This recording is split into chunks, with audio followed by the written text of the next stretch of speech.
Yo, what's up? Welcome to Kind of Funny Games Daily for Monday, April 20th, 2020. I'm one of your hosts, Blessing Adeoye Jr., and joining me is Tim fucking Geddes. Blaze up, baby. 420. Today we're going to call you Blazing, not Blessing, okay? 69. Oh, Blazing. Nice. What are we this gonna call house you? is celebrating big. We got green everywhere the eye can see, baby. Oh, All right. dude, I just realized what you did there. Yeah. That's hot, I'm man. thinking green today, you know? If I'm Blazing, what are we calling you? Are you Tim getting high? Sure. Geddes? Tim getting up there. Getting up there. That's it. Getting up. Okay. Tim getting no. Tim, I don't know. no. Somebody help me, please. Give me something better Tim, than that. how are you celebrating this holiday? I'm celebrating the only way I know how. By hoping Cool Greg has a good day. Oh, you know what I mean? Let's see how that goes. Yeah, I do not partake in the reefer. Oh, you don't.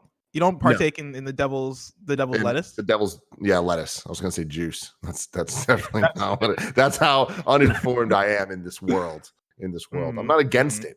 I'm just not for it. Oh, yeah. Of course.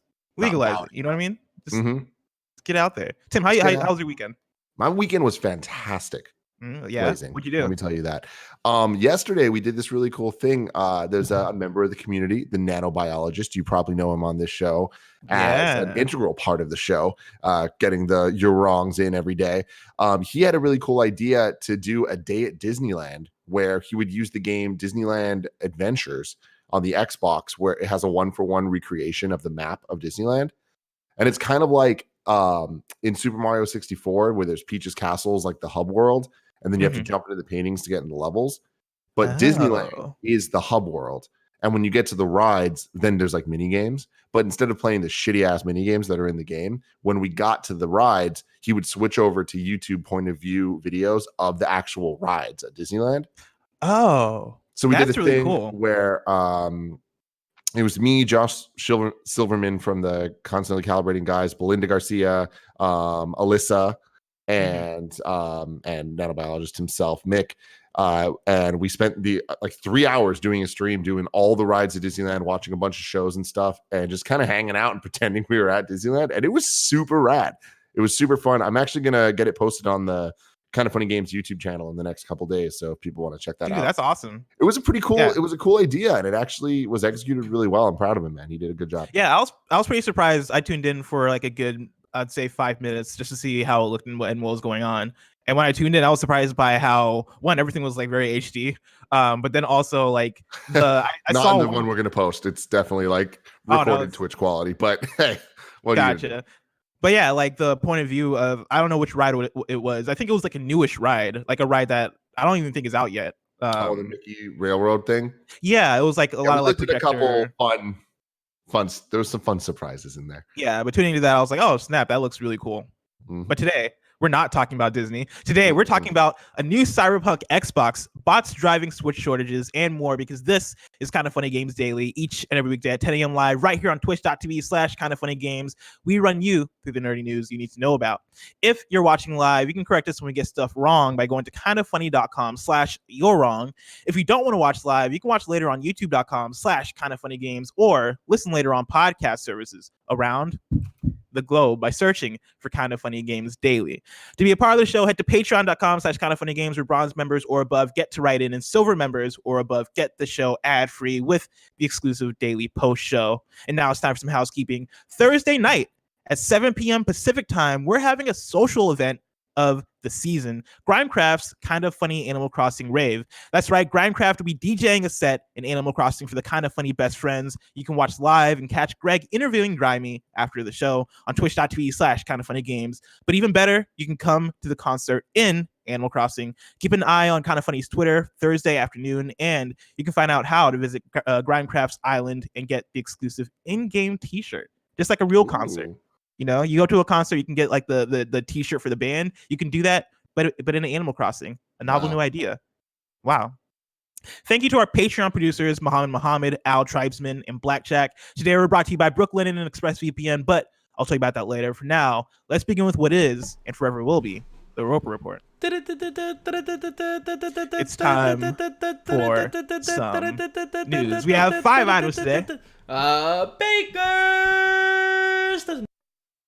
Starting with number 1, the Cyberpunk 2077 limited edition Xbox One has finally been unveiled. I'm pulling this from Will Tuttle at Xbox Wire, and this is a thing that's been rumored, but also like I think there have been images floating around. Yeah, kind of leaked over the last few days, but it's finally been unveiled this morning. I'm pulling, this is from Xbox Wire. They write, fusing deep, multifaceted role-playing features with riveting action gameplay, Cyberpunk 2077 is a futuristic action adventure from CD Projekt Red, the creators of The Witcher 3 Wild Hunt.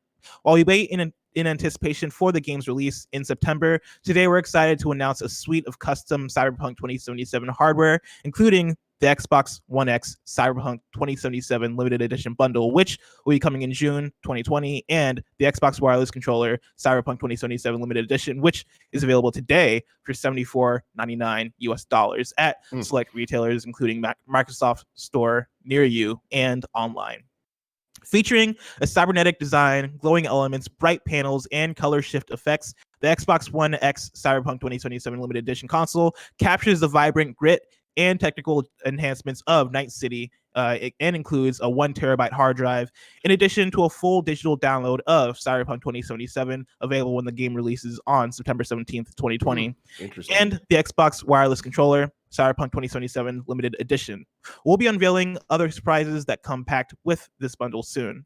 Be sure to keep an eye out for future details, as this will be the final Xbox One X limited edition console ever to be released. And only 45,000 units will be available in select markets. Tim, we have a picture of the controller, but yeah, there's a lot of interesting stuff here. What's your first reaction to all of it? My first reaction is I don't love the design of either the controller or the console, and especially not together. Too many colors for my type of taste.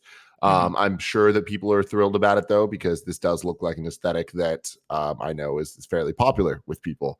What I think is more interesting is a lot of the details surrounding this, us not knowing the price, it coming out in June, months before the game comes out, it coming with the game.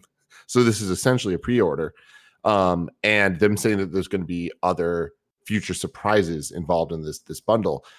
I wonder what that means. It's probably nothing huge or groundbreaking, but them talking about 45,000, but it being the last Xbox One X limited edition console to ever be released, it's surprising they would announce something like that.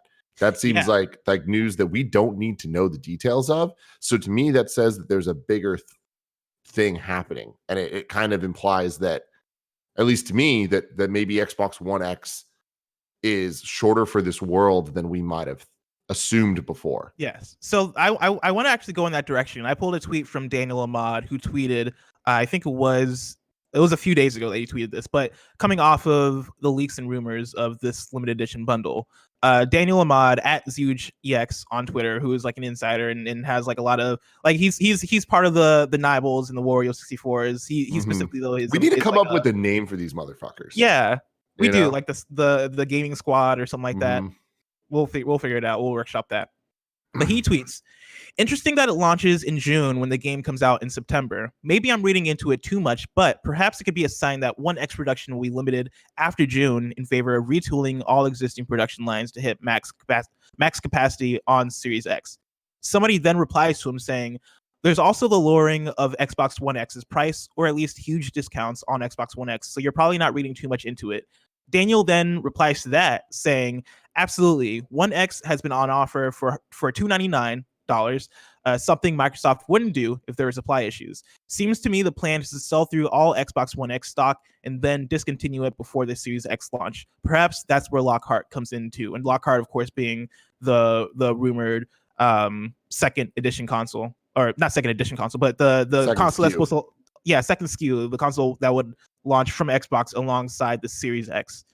Tim, how does all that strike you? Because I'm inclined to like, I think there are points being made here. I think there are actually good points being made here, and stuff that when we look at what the Lockhart would be, right? A cheaper version of the Xbox Series X, something to come out that might be digital only, or it might just have lower specs, but something that will be able to come out and be able to be cheaper than Xbox One X, or not One X, cheaper than Xbox Series X, but then likely also cheaper than the PS5, exists in that space that the One X is kind of existing in right now, I'm inclined to think he's onto something. Yeah, I mean, here's the thing: like this kind of goes directly against all of the assumptions that we've been making over the last year.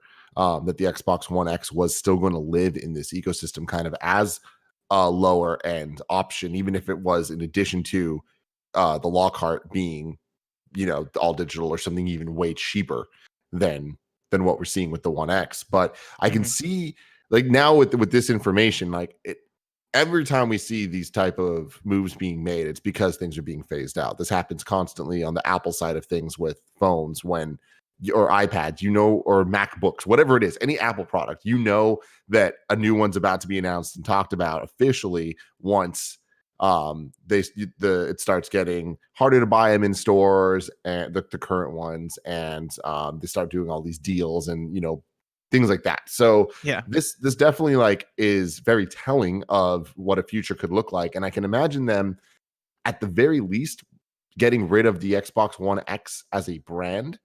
And maybe this is the final Xbox One X getting a limited edition thing, but they could take the parts of this and finagle it into being a Xbox Series whatever, So I imagine that at the end of the day, we're going to have Xbox Series X and then multiple other ones. I think that by the end of the generation, there will be at least 3, if not 4 series that we come across.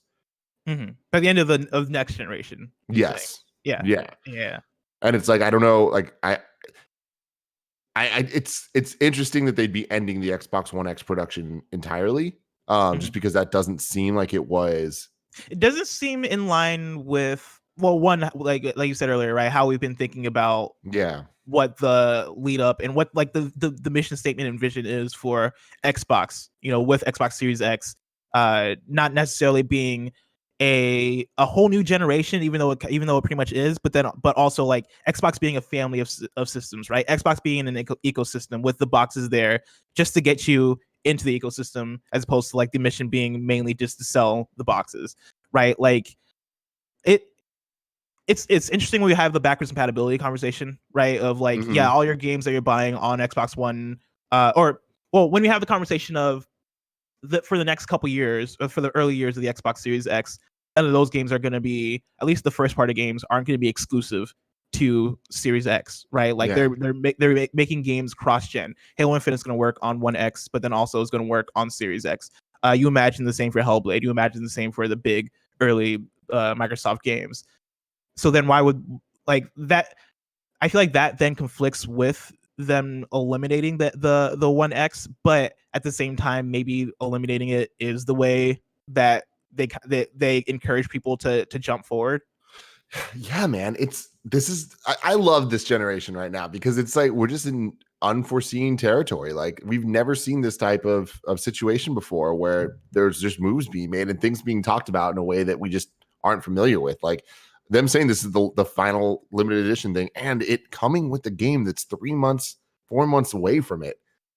Cool. I kind of like that. Like it's very forward thinking of Xbox, and that's kind of in line with how they've been the last while under Spencer's lead. So yeah, it's interesting stuff. I actually want to go back to Daniel Ahmad's Twitter. I didn't see this in the rest of the kind of funny Games Daily doc, but I noticed a couple of days ago he tweeted something that was pretty interesting. He said, with E3 canceled, a lot of the planned reveals announcements have been moved out of that single week. Some are now much earlier, some much later, some still during E3 week, of course. The first proper next-gen console/games showcase is much earlier too. He, of course, got a lot of people talking about this, news articles and stuff being written. So he eventually replied to himself and said, "This is the one time I'll actually add a caveat. For the last sentence in this case, as we're living through an unprecedented situation, this is the one time where external forces such as COVID-19 could actually change plans right at the last minute, but we'll see." So I've been thinking about this a lot of like, hey, man, it's April 20th, man. Like anything can happen. It's the end of April, and we don't know the E3 plans. We know E3 is not happening. We don't know E3 week plans, but we do know that multiple of the big dogs have said they're doing digital showcases of some form. When are we going to hear about And I feel like at some point, the situation going on right now is going to trump all of that. And we've talked about this a lot of like, why would people make announcements for things that they have no idea if they're going to be able to stick to? Yeah, so like there's sure. no rush to announce things right now. This is definitely the worst year for there to be like a console release, right? Where there are so many things to announce, but now everything's kind of up in the air. But I mean, there's a Bloomberg article that came out last week where they noted that the PS5 controller, that announcement was rushed because of COVID-19 and because of them having to get controllers to developers, right? And Sony being like, all right, well, if the controllers are already out in the wild, we should at least control the message and do that ourselves. Super smart. Yeah, and so like I wouldn't be surprised if we see other announcements rushed or postponed. I mean, it's the same as Daniel Ma's tweet, right? Like we're gonna see announcements come earlier, announcements come later, and things are gonna change and companies are gonna adapt to what's going on. But yeah, I'm curious to see like what that means for the PlayStation reveal event along with the Xbox reveal event. See, like, I mean, Daniel Mod is saying they're gonna happen earlier, like, or at least some of them, whatever. Yeah, but like, what does that mean? Like, how early are we talking? Are we talking like a week before E3? I mean, even that would be early, right? At this point, that's weeks away, right? Think about it. Yeah, I guess. Yeah. Like we are now at the point where we are a month and a half away from E3. So it's like by next week, we're a month and a week. Like then we're getting into like the territory of like, there's not much earlier you can go. Selfishly, I would really just want to see something. Like I want to see some announcements and some new stuff for us to talk about. Like I feel like it'd be real nice to have that right now. And even if a lot of the stuff changes, like just let us know, like what do we have to look forward to, But again, I feel like that is very selfish, and I can understand the issues with that, because while there are people that can handle that changes, there are a lot of people that can't handle changes. Yeah, so there's so many factors playing. There's another tweet from a Daniel Mod. So this is the Daniel Mod episode of Kind of Funny Games Daily. But there's a tweet that he put out that contextualizes a lot of what we've been talking about over the last couple of months, as far as what the factors are that have been playing into game delays and how the games industry has been functioning. And he kind of divided up into three factors, right? There is, and I'm gonna have to spit this off the top because I don't have the tweet in front of me,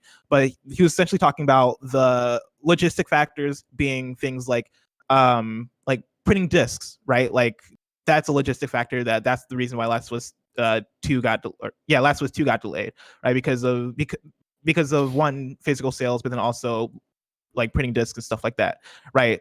That's a factor. There's also the work from home factor. A lot of companies aren't ready to work from home, or weren't ready to work from home when this thing hit. And so setting up that infrastructure is going to cause things to get delayed. And I believe that was like a factor in I forget which MMO it was. It was an MMO we talked about like last week that saw some delays. It might have been like Final Fantasy 14 or something. But work from home is a factor. But then there's also administrative factors, and that's where the CRO comes in, which is the Japanese ESRB, essentially, right? Like that's an administrative factor that plays a factor into things shifting, and there's so many things shifting and moving right now that we can't really predict how things are going to land. Like everything's up in the air in a way that, we just gotta sit and see, where everything lands. Before we move on, I do want to say that everyone should follow Daniel on Twitter. He has awesome insight into the industry. It is ChugeEX, which is at ZhugeEX, but it's pronounced Chuge. Chuge. That's interesting. I always pronounce it Zhuge, but that's not. It's not. He corrected me one time. Awesome. Well, awesome. Story number 2. Reseller bots are driving Switch shortages. I'm playing this from Matt Purslow at IGN, who writes, the current shortage of Nintendo Switch consoles is being exploited and exacerbated by a number of resellers who are using auto-buying bots to quickly buy up new stock and then sell it on for hundreds of dollars or more than recommended retail prices.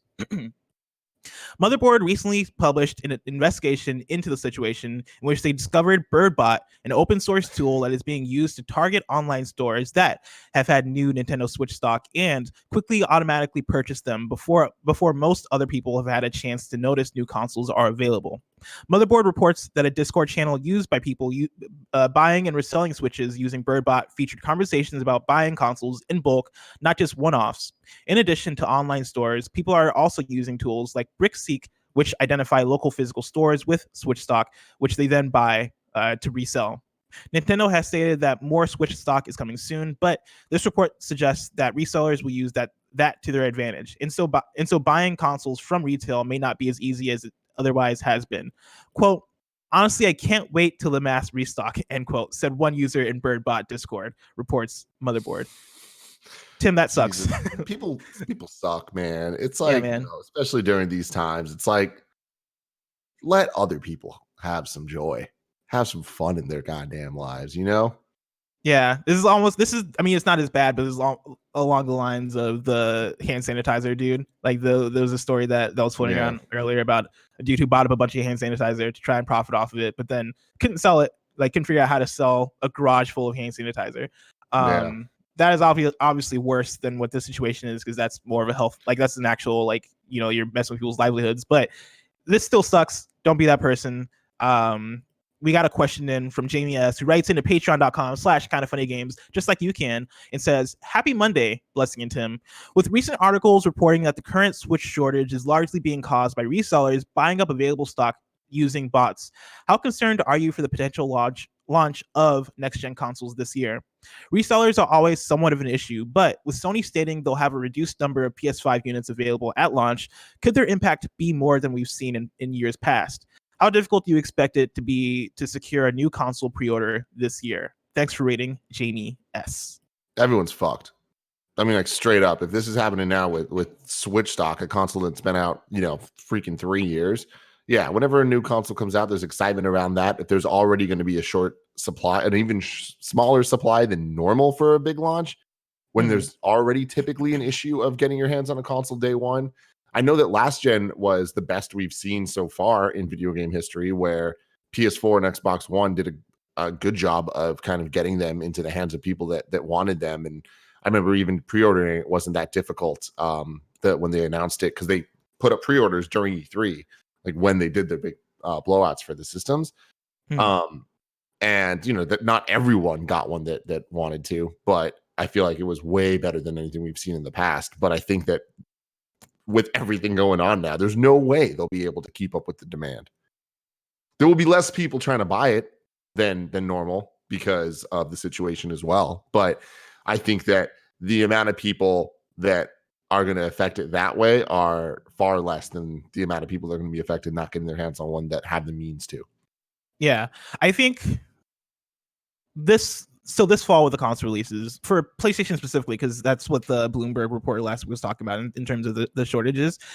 I think the fact that it's going to be more expensive, and a detail that Greg mentioned when we talked about it last week is like, as far as people with their disposable income, right? Probably people likely having less disposable income to work around with this coming fall might balance things out. Like I can't really predict how like scalpers and people with bots are going to react to the new consoles and how that stuff's going to play a role. But I think things are going to balance themselves out. Like there's a reason why Sony is manufacturing less PlayStations, right? One, more expensive, and so that's going to weigh on demand. But then also, I think with more of a with this transition between console generations seemingly being more like not as much as of a hard cut as console transitions have been in the past. Like, you're going to be able to play probably a bulk of launch games that are going to be on PS5 on your PS4 likely. I think with cases like that, you'll probably have next gen not be as weighed by console sales, but we'll see how available they'll be. We'll see, man. And like this is the thing. It's like, not to make this a console war situation, but it's like we don't know where PlayStation's at when it comes to the cross-gen type situation of the other way of like playing. Like, are the launch games going to be playable on PS4? I don't know. We don't know that. Yeah. We know that on Xbox. So in addition, when you just start adding up what we know about Xbox, like confirmed with the fact that they're not talking about having shortages, if they come out and have no shortages, and people can't get their hands on a PlayStation, but they can get their hands on an Xbox, how many people are going to convert over there simply because of that, out of that fervor for wanting the new thing? Yeah, just wanting the next console. It could be, and this is dramatic, but this could be a shift towards Xbox for people that wouldn't have done that otherwise. And it could be an early lead for Xbox going into next gen. And that's not something that Sony can't overtake eventually. But I feel like these are very important times for both companies. And I think that both are going to be totally fine. But every decision matters. Every little choice can be the difference between somebody buying an Xbox and sales all of a sudden mattering on Xbox hardware. We'll see, Tim. Story number 3. Travis Scott is premiering his new song in Fortnite. I'm pulling this from Joe Skrebels at IGN. Because why not? This is the world we live in now. Travis Scott will premiere a new track inside Fortnite and will become a skin in the game as part of the Icon series. Announced in a press release, the track will be premiered in Astronomical, quote, a one-of-a-kind musical journey featuring Travis Scott in the world premiere of a brand new track. Astronomical is an otherworldly experience inspired by Cactus Jack's creations built from the ground up in Fortnite, end quote. Alongside the new track, expect a show based around Scott's Astroworld album. Astronomical will be a live show taking place five times from April 23rd to April 25th to allow as many people as possible to see it. Head to the still unrevealed Astronomical area on the Fortnite map half an hour before showtime to ensure you get a place. As of April 21st, Travis Scott will also be made a part of Fortnite's Icon series, seeing him turn into an in-game skin. Per press release, you can, quote, get his outfits, emotes, and more starting April 21st. And if you attend any of the Astronomical events, you'll score an Astroworld Cyclone glider and 2 loading screens for free, end quote. You can earn even more gear by completing Astronomical challenges, which begin tomorrow. Tim, this is the first time in probably like half a year to a year that I've been like, all right, you got me, Fortnite. I'm going into Fortnite. They're trying to hit from all angles, man, and you'll love to see it. Now here's my thing. This picture that is being used, what is it? I'm a little confused what I'm looking at because he looks like an action figure. Oh, I have no idea. I have no idea because I know what picture you're talking about. I imagine that's just a Travis Scott thing. I can't believe it. It's if you go to IGN's Twitter, it's there, or if you go into the article, it's probably there too. Anyway, but I can't. Yeah, I don't know. So I don't know. This is gonna get you in. I'm not a Travis Scott guy, but I got it once again. Give it up to Fortnite for being different. Let's try every single thing. Let's be as mainstream as possible and keep going with these events. And if one event's not for you, guess what? The next one's gonna be. I saw that there was like X-Men going on a couple weeks ago, and it's like, cool. Was there? I saw the Deadpool thing. Yeah, I think it was Deadpool and X-Men. Oh, I could be wrong about that, but I just love that they're constantly doing stuff that's gonna get people in. Greg always talks about, whenever they do the DC shit, he's like, I guess I'm back for the bit, even if he's just buying the stuff. But guess what? That's all they want him to do. But having the trailers for movies and stuff debut in the game, like all that, it's like, cool, man. Let's use this platform as a platform to do something different that gaming hasn't seen before. See, when I think of Fortnite, I think of family friendly, and I think of the kids. Travis Scott, I feel like, is an interesting pull because Travis Scott, I don't like Travis Scott is a dope ass rapper, right? I don't know kids, period, but I wouldn't imagine that the kids that are playing Fortnite, I know adults play Fortnite also, but kids make up a huge part of that player base. I can't imagine the kids playing Fortnite are like big Travis Scott fans. Like, I mean, are there 10-year-olds out there bumping sicko mode at max volume? Like, I can't imagine it. I'm sure there are. Like, that's the thing is, like, 10 years old. Like, think about what you were listening to at 10. Like, I feel like 10 was the moment where I like transitioned from NSYNC to like Gorillaz. You know what I mean? Like, it's like it went from like, oh, here's what's being given to me to, oh, here's what I'm listening to. I mean, that's or like Eminem, which is probably a better example for a young kid listening to shit that he shouldn't be listening to. For sure. Yeah, Travis, I don't know. There's something about Travis Scott that I feel like he occupies like a certain space that is like, because Travis Scott came out in like what 10-ish, 2011-ish, 2012-ish. And that's when he first started getting hot. And so like having him be an artist for that long, and having him kind of like, I mean, I'm not gonna say like he's past his prime or anything like that. I mean, Travis Scott is related to the Kardashians, right? Fair, yeah. That like you transcend to this thing where it's like you could have never heard a Travis Scott song in your life, but you're like, oh, you know who Travis Scott is, famous, you know, and it's like that's kind of all that matters. Yeah. I this is an interesting event. I'm gonna jump in because I like some Travis Scott songs. And I just like the idea of Travis Scott doing a concert in Fortnite. I want to see what that looks like. Ricky Mcflyy writes in and says, "Happy 420, y'all. I hope everyone is safe and happy. Travis Scott is making headlines this morning for being the second artist to host a big concert event in Fortnite. Will other games ever start to host pop culture events of this scale, or is this sort of thing only possible in Fortnite because of its accessibility and popularity?" Oh, it's interesting. I think accessibility and popularity is a big part of it. Like, definitely anybody being able to jump into Fortnite, no matter what device you're on, right? You're able to get into Fortnite on mobile, consoles, PC. Like, if you're a kid, you have a way to play Fortnite, or if you're a person in general, you have a way to play Fortnite. And so I think accessibility has a large part to do with it, because that excitement, like the excitement that is built by saying Travis Scott is in our game, people can act on that pretty easily. People can show up pretty easily. Yeah, so I think there's that. There's and something then there's with also free the to play popularity element. Like, it's free to play and it's on everything, so it's kind of like an easier sell. Like, because here's the thing: when it comes to anything in product, it's the click through rate. It's the call to action of how many steps are there between what I'm telling you to do and what you need to do to actually accomplish that thing. How many clicks do you need to get through to actually purchase the thing? You know, the less clicks, the more likely you're going to end up actually having the thing and not bouncing out and being like, fuck this, right?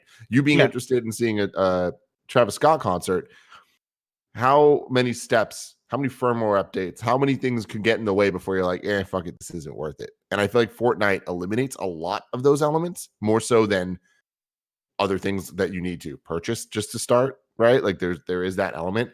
So I don't know if there's just other games that have that magic sauce of being a platform where it would make sense in the game world itself to start with, being accessible to people easily, and being something that is not so weird that people are going to be turned off and not want to be a part of it in the first place. Yeah, right? Like Fortnite very much is a perfect storm because of all those elements, because the social element too. Like, Fortnite is a game that people jump into just to hang out with their friends. That's like a big part of it. But then also, when you think of Fortnite in terms of Fortnite's presentation and personality, like, Fortnite is very much like a canvas. Like, there's not really a main character of Fortnite. There's not really like there's not really a story, even though there kind of is a story. But like, overall, Fortnite kind of comes off as a blank slate. You know, like, let's talk about Fortnite when Battle Royale first released, right? Like, there wasn't really much there in terms of like stories or characters or like much that they were really trying to present to you, aside from, hey, jump in and play Fortnite Battle Royale mode. And ever since then, they've been layering things on top of it and adding like unique skins, adding unique updates, adding events. But when you look at you look at Thanos in Fortnite and you're like, that doesn't seem off, right? Because Fortnite is kind of that game that you can just put things in. Like, if you put Thanos in Destiny, that feels weird. Or if you put Marvel in Division 2, like, that feels weird. But Fortnite very much just has an aesthetic and a style that it's like Smash Brothers. Yeah, it's like Smash Brothers where you can throw like a new character in Smash Brothers and have that thing adapt. Fortnite kind of has that same aesthetic and style going for it. And like, honestly, I couldn't really even think of another game that, and I'm sure there is, but I can't think of another game off the top right now where like I could see all the same things that Fortnite is doing in terms of events, in terms of this Travis Scott thing, but also like the Thanos thing, but then also the Marshmello concert. I forget if Logic did a concert, but this is not an example of exactly what we're talking about. But I feel like Fortnite has done a good adapting. You cut out for a second. For Honor, For Honor, the Ubisoft game. They've done a good job of adapting other styles and games into theirs. It's a little bit different, but I just want to give it a shout out for they do some dope stuff. Yeah. Like, I'm trying to think of other servicey types of games. Like, I guess PUBG had like a Birds of Prey event that they did. right? Like that's another game that feels like it could be that PUBG is blank slate-ish, even though like it has a specific like military realistic style to it. I don't know can be about harder that. to fit in with. Like I couldn't see Thanos in PUBG. No. Even though that would be like a fun bit to see. But I would like to see other games attempt this. I would like to see other games do similar events, but I don't think other games would have as easy of a time making it work as Fortnite does. Mm-hmm. This is malleable. Number 4, we know where Jason Schreier is going. This comes from Jason's Twitter. I don't know what his exact Twitter is. At Jason Schreier, I'm guessing. I'm gonna look this up to make sure. Is it at Jason Schreier? Yeah. Yep, at Jason Schreier. He tweets, "Stoked to announce that in mid-May, I'll be joining the talented, formidable tech team at Bloomberg News, where I'll be reporting on the weird, wild world of video games, business, culture, labor, delays, and lots more." This, of course, comes off of last week's news that Jason Schreier left Kotaku because of the whole Go Media business. But congratulations to Jason. I think this makes sense. Totally. You know, Bloomberg has been coming up a lot lately because they've been reporting a lot on reports about PS5 and its production. We'll talk more about that on PSLV XOXO today.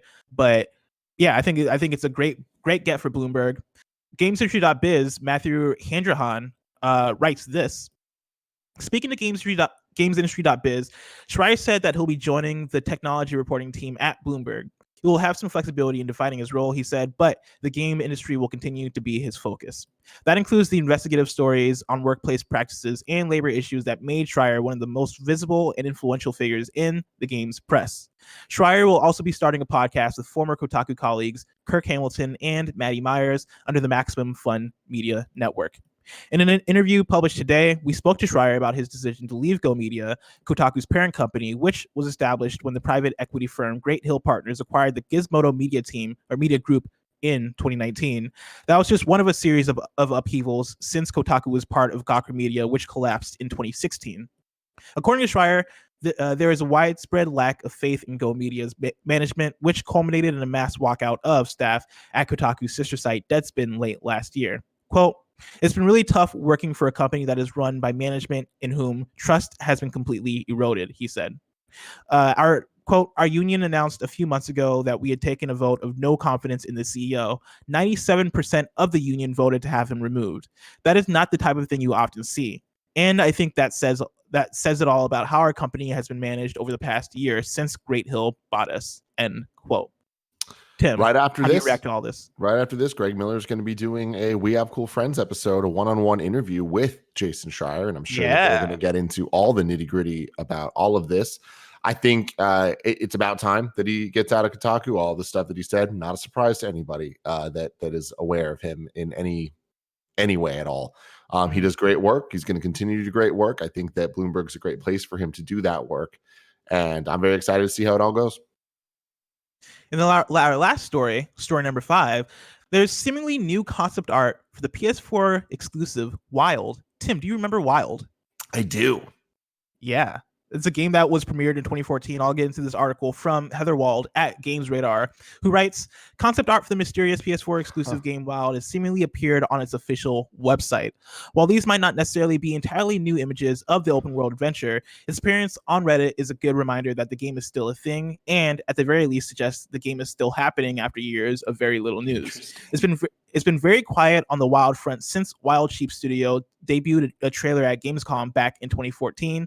A year later, we got a gameplay demo 2015, but it's been relatively elusive since then. From checking the website in the Wayback Machine archive, it does seem as though it was recently updated, but these concept art images may have been on the website for quite some time. Regardless, they show off some impressive vistas, animals, and shamanic-like figures. You can check them all out here. From Rayman creator and Beyond Good and Evil designer Michael Ansel, Wald is set in a, quote, lush, expansive world where you'll learn to adapt to the ever-changing world around you, whilst uncovering the secrets of the land, end quote. The website has also featured some job listings, which again reiterates the game is still being worked on. Interestingly, it's also still got a listing on PlayStation's official site too. While we're still while we're still not likely to learn about the game for some time, with the PS5 on the horizon, maybe we'll find a home on the next gen console. These images look great. I feel like some of them look very familiar. I'm pulling them up now. The character models look dope. Like their little ghillie suits they're wearing with like skull masks, super cool. Then face like the guy next to a giant bear, like a bear that looks like it's like 10 times bigger than it should be. Like very cool stuff. I don't buy it. I feel like this game is 80% not happening. Really? And yeah, I think that there's a 20% chance that we'll end up seeing it on next gen consoles. I don't think we'll see it on this gen console at all. That's my thing too. Is I think if it happens, it'll have to have some sort of re-reveal and announcement for next gen. Like I mean, after 5 years of not hearing anything, you have to imagine that they must have scrapped the whole thing and restarted again, or they scrapped it and are still in the stages of trying to figure out what it is. Like the fact that it's on PlayStation's website still tells me that it's a thing that is probably still happening. The idea that they've updated the website tells me it's a thing that they're thinking about, or that is probably going to happen in some way. But I think it's going to be an entirely different game than we saw in 2014 when they originally revealed it. I guess my thing is everything that we just heard here feels like non-news. Like the website updates and this and it's like the chances of that being because that this game is real and being worked on is equal to, oh, we were just updating a bunch of different website things and it looked like it got updated in this way or that way, right? So it's just like, I'm not saying this isn't real. I just think that this isn't enough evidence for me to believe that this game is happening. It still exists and that it's happening. I'm with you. But it looks cool though. I'd be stoked to see a re-reveal of it. I'd be interested to see a reveal of it. Like I watched the trailer this morning just to get a reminder of what it looked like, and it was one of those things where I was like, yeah, I remember watching this trailer, but I feel like ever since they announced this game, there have been 10 games that look exactly like it that have also been like, the conversation we keep having about like Xbox exclusive games recently and how they kind of look Breath of the Wild-ish and like they have that kind of cartoon, like 3D cartoon style. Breath of the Wild is what I've been calling it. Breath of the Wild. Yeah, style. I feel like Wild has some Breath of the Wild energy, even though it was like, it was announced before Breath of the Wild was released. But then you also look at game like similar survival out in the wild type games like Ancestors and other similar games, and I find it hard to be excited about what Wild could be, but I think a retool or just like a scrapping of the idea and redoing it from the ground up and re-reveal of it for PS5 could do wonders. But yeah, like who knows if that's going to happen? Yeah, we'll have to see. And we'll see, Tim, but that'll be so far away. If I want to know what's coming out to mom and grop shops today, where would I look? The official list of upcoming software across each and every platform is listed by the Kind of Funny Games show host each and every weekday.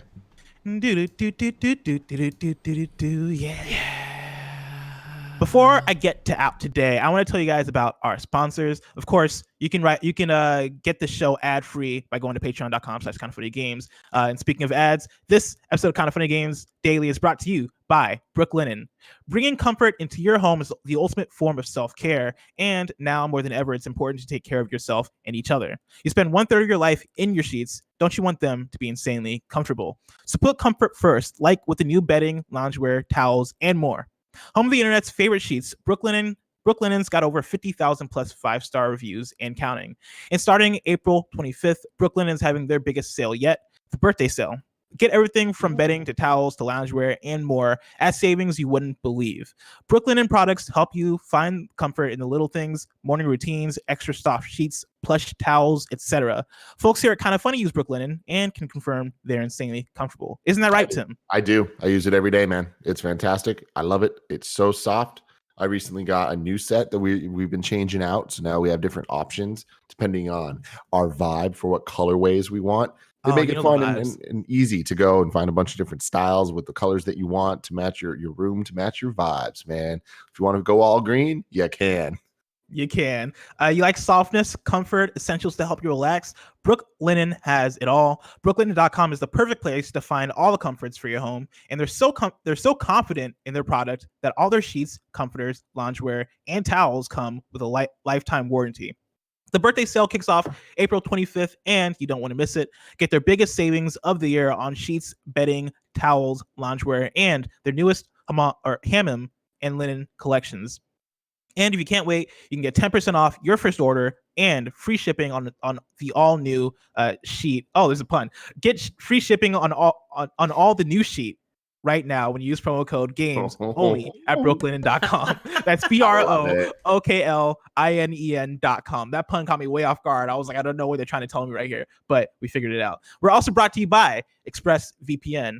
We all know how ExpressVPN protects your privacy and security online, but here's something you might not know. You can also use ExpressVPN to unlock movies and shows that are available in other countries. Now that so many of us are stuck at home, it's only a matter of time until you run out of stuff to watch on Netflix. What if you could spend this whole week binging Doctor Who on UK Netflix? Well, it's so simple to do. Just fire up ExpressVPN app, change your location to the UK, refresh Netflix, and that's it.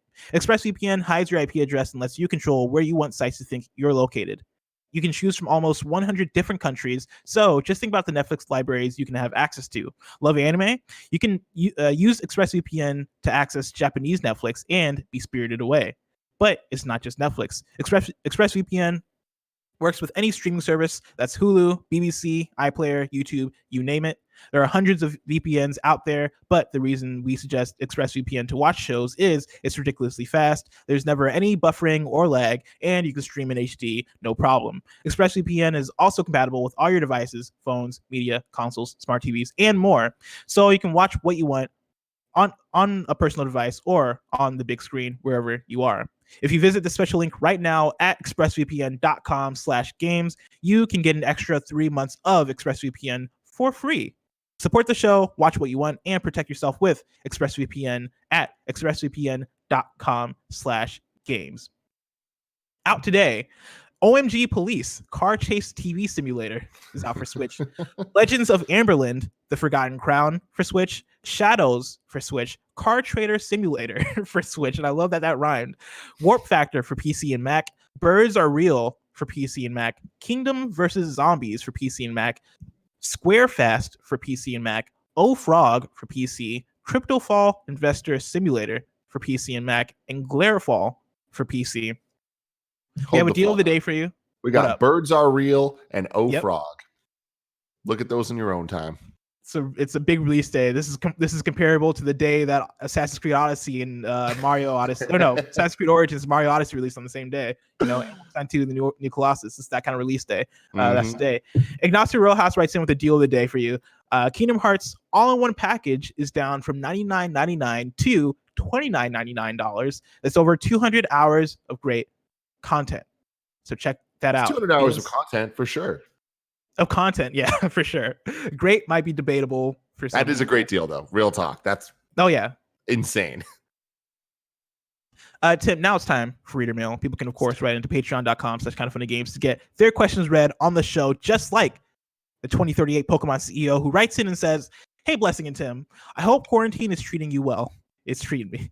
With the incoming release of the next generation consoles, when do you think the PS4 and Xbox One will receive a permanent price cut? I would love to pick up a PS4 leaning Pro with all my extra free time, but don't want to pay full price so close to the next consoles. I'm considering buying used, but heard Tim talk about the fan of his PS4 Pro console. Is this because it's been used more, or are even new pros this loud? Any advice?" Look, I know I'm going to open myself up to a lot of people being like, not me. In my experience, I've been around at least 50 PS4s, whether they're normal or pro, and all of them have been loud. All of them. No exceptions. Not a single exception. I don't know about permanent price cuts. I feel like what we just talked about earlier in the episode with the Xbox One X stuff, like we're going to start seeing a lot of deals coming forth.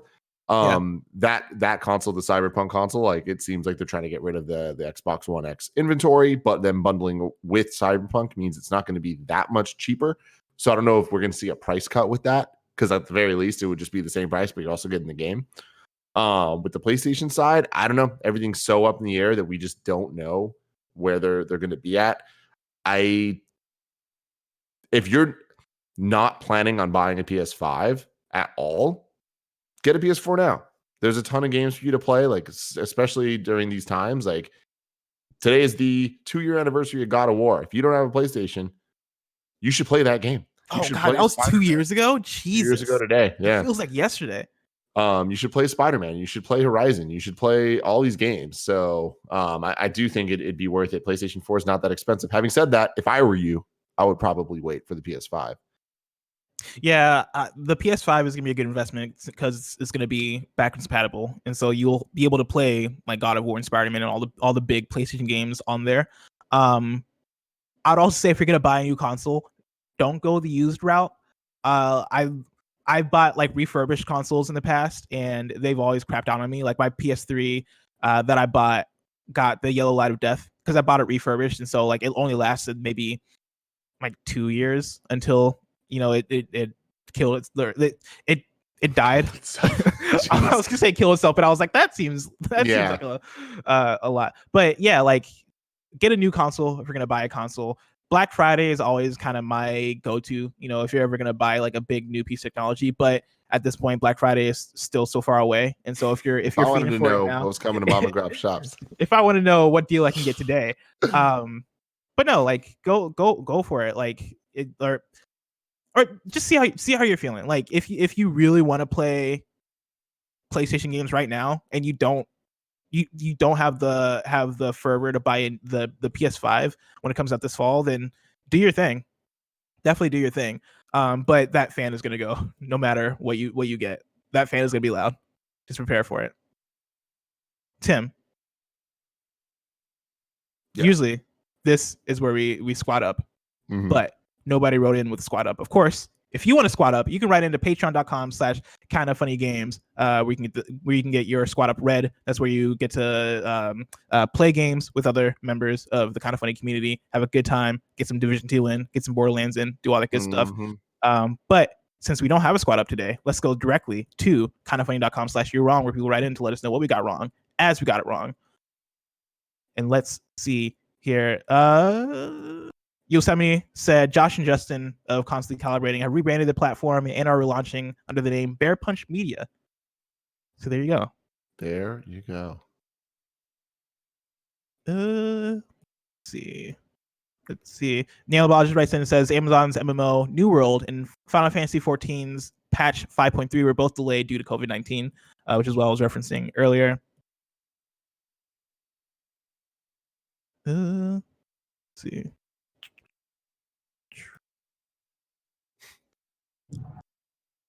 Let's see. Somebody's saying something about X-Force. Oh, the Fortnite thing was X-Force, which is Deadpool, Cable, Domino, and Psylocke. Cool. Prof